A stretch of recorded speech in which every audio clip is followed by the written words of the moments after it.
নারীকে নষ্ট বলার অধিকার কোনো পুরুষের নেই, কারণ কোনো পুরুষের স্পর্শ ছাড়া কোনো নারী নষ্ট হয় না। নিজে প্রেম করে বিয়ে করলে শুনতে হয় বাবা মার কথা না শুনে বিয়ে করেছে, চরিত্রহীন কুলাঙ্গার মেয়ে। আর বাবা মার দেখা বড়লোক ছেলেকে বিয়ে করলে শুনতে হয় মেয়েটা টাকার লোভে বিয়ে করেছে। আমাদের সমাজ কন্যা সন্তান চায় না, কিন্তু সুন্দর পুত্রবধূ চায়। মেয়ে মানেই জন্মের পর কালো না ফর্সা যাচাই করা হয়। বাসি ভাতের প্রশংসা সবাই করে, কিন্তু বাস্তবে খোঁজে বিরিয়ানি। তেমনি এই সমাজে কালো মেয়ের প্রশংসা সবাই করে, কিন্তু বাস্তবে খোঁজে ফর্সা নারী।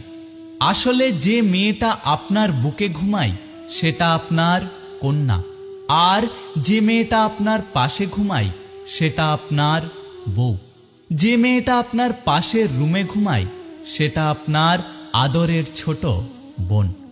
আর যে মেয়েটা আপনার জন্য ঘুম নষ্ট করে ওপরওয়ালার কাছে প্রার্থনা করে, ওপরওয়ালার কাছে আপনার মঙ্গল কামনা করে, সেটা হলো আপনার মমতাময়ী মা।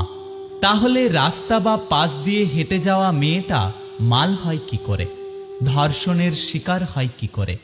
আপনার পাশ দিয়ে হেঁটে যাওয়া মেয়েটাও তো কোনো না কোনো পরিবারের আদরের মেয়ে, কারো ভালোবাসার মানুষ, কোনো না কোনো ভাইয়ের বোন। তাই সকলকেই অনুরোধ করছি, কোনো মেয়েকে বাজে কথা বা বাজে মন্তব্য করবেন না। মেয়েদের কষ্ট বোঝা এত সহজ না। আসলে তাদের সেই বাড়িতেই জায়গা হয় না যেই বাড়িতে তারা জন্ম নেয়।